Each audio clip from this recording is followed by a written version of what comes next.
Hello students, welcome to RNM academy channel. Students, આજે થોડાક વધુ ત્રિકોણમિતિના પ્રશ્નોનું સોલ્યુશન લઈએ છીએ. આજે શરૂઆત કરું છું પ્રશ્ન નંબર 1થી. પ્રશ્ન નંબર 1 આ રીતે આપેલો છે: ત્રિકોણ એબીસી માટે સાબિત કરો કે cot a/2 into cot b+c divided by 2 is equal to 1. હવે અહીંયા જે થીમ આપી છે ત્રિકોણની આપેલી છે, તો શરૂઆત કરીએ સોલ્યુશનની.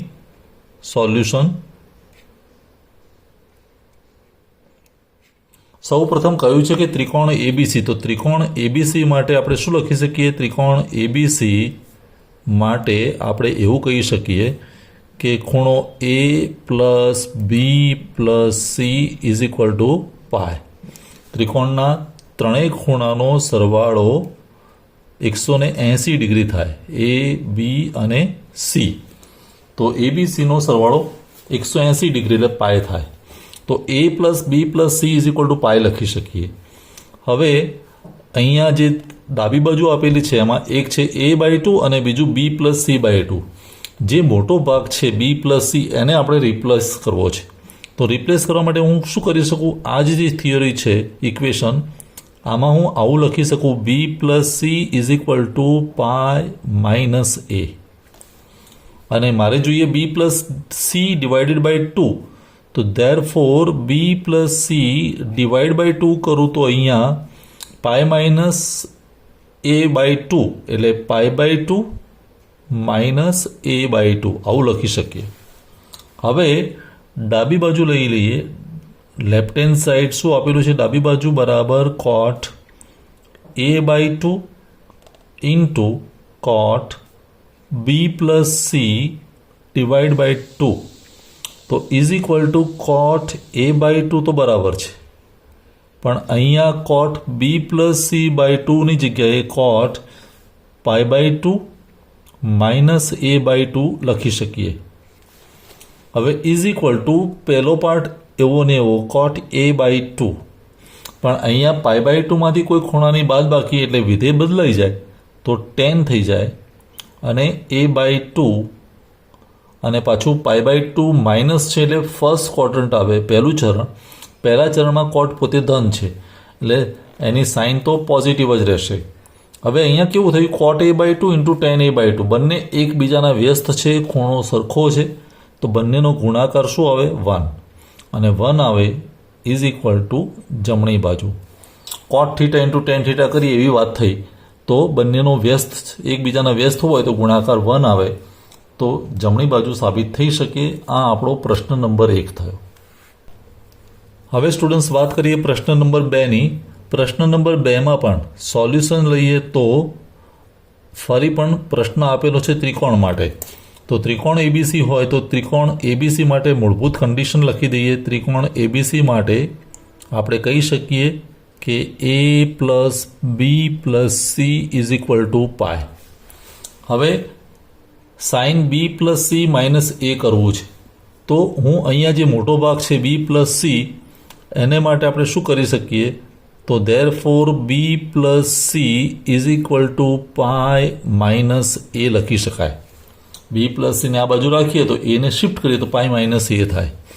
આ b+c અહીંયા લખીશું ડાબી બાજુ, તો ડાબી બાજુ બરાબર sine b+c minus A is equal to શું લખી શકાય? સાઇન b+cની જગ્યાએ પાય માઇનસ એ, તો પાય minus A is equal two sign pi minus 2a. Minus A means minus 2a. હવે સાઇન પાય માઇનસ છે તો વિધેય તો એનું જ રહેશે, સાઇન 2a. અને વિચારવાનું રહ્યું એની સાઇન માટે પોઝિટિવ કે નેગેટિવ, તો પાય માઇનસ એટલે બીજું ક્વોડ્રન્ટ, બીજા ક્વોડ્રન્ટમાં સાઇન પોતે પોઝિટિવ છે એટલે એની સંજ્ઞામાં ફેરફાર થશે નહીં, નેગેટિવ સાઇન નહીં આવે, સાઇન 2a. અને સાઇન 2a જ આવે તો જવાબ આવી ગયો જમણી બાજુ. તો આ રીતે ડાબી બાજુ બરાબર જમણી બાજુ સાબિત થઈ શકીએ. અને હવે છેલ્લો ત્રીજો પ્રશ્ન લઈ લઈએ. સ્ટુડન્ટ્સ, ત્રીજા પ્રશ્નનો ડેટા જો તમે જોશો તો 3 ભાગ આપેલા છે. પહેલું ટર્મ, બીજું પદ અને ત્રીજું પદ. હવે ત્રણેય પદ સાયક્લિક છે. અહીંયા a માઇનસ બી છે, અહીંયા b માઇનસ સી છે, અહીંયા c માઇનસ a છે. અહીંયા cos a cos b, અહીંયા cos b cos c, cos c cos a. એટલે સાયક્લિક હોય તો કોઈ એક ભાગનું સાદુરૂપ આપી દો અને એ પ્રમાણે બાકીના બે ભાગ લખી શકીએ. તો હું અત્યારે લઉં છું પદ નંબર 1. પહેલું જે પદ છે પદ નંબર 1, અને એ કેવું છે? સાઇન a માઇનસ બી ભાગ્યા cos a into cos b. હવે અહીંયા ઉપરના ભાગનું વિસ્તરણ કરવું પડે, સાઇન a માઇનસ બી. તો અહીંયા હું સૂત્ર તમને યાદ દેવડાવી દઉં કે આપણે આવું સૂત્ર ભણી ચૂક્યા છીએ, સાઇન આલ્ફા માઇનસ બીટા. તો શું થાય? બંને વચ્ચે સાઇન તો માઇનસ જ રહેશે, પણ અહીંયા alternate means sine alpha cos beta અને minus cos alpha sine beta. અહીંયા સંજ્ઞા વચ્ચે જે છે વચ્ચે રહેશે, પણ વિધેય અરસપરસ આવે. Sine alpha cos beta, cos alpha sine beta. તો એવું જ વિસ્તરણ અહીંયા કરી શકાય, sine A cos B minus cos A sine B, અને ભાગાકારમાં cos A into cos B તો છે જ. હવે આ જે છેદ છે એ બંનેના ભાગમાં અલગ કરી દઉં તો શું થાય? સાઇન એ કોસ બી ભાગ્યા કોસ એ કોસ બી, પછી minus cos A sine B ભાગ્યા કોસ એ કોસ બી. હવે આવું જ્યારે સેપરેટ કરીએ ત્યારે અહીંયા કોસ બી સરખા છેડે નીકળી જાય, અહીંયા કોસ એ નીકળી જાય, તો વધ્યું શું? સાઇન એ ભાગ્યા કોસ એ એટલે ટેન એ, માઇનસ અહીંયા સાઇન બી ભાગ્યા કોસ બી એટલે ટેન બી. તો પદ નંબર 1 માટે આપણે આવું સિમ્પ્લિફિકેશનવાળું ટર્મ લખી શકીએ, ટેન એ માઇનસ ટેન બી.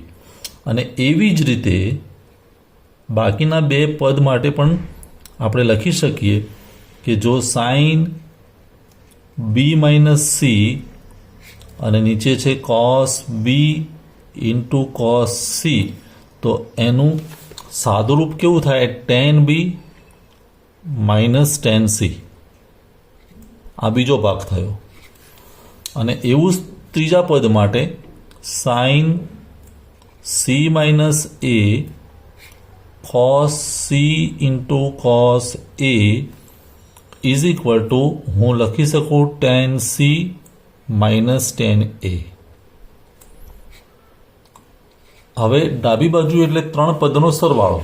તો ડાબી બાજુ 3 પદનો સરવાળો, તો ડાબી બાજુ બરાબર આપણે શું કહી શકીએ? Part number 1 plus 2 plus 3, 1 plus 2 plus 3, અને ઇઝ ઇક્વલ ટુ શું થઈ શકે? પહેલા પાર્ટમાં tan A minus tan B plus tan B minus ten C plus tan C minus tan A,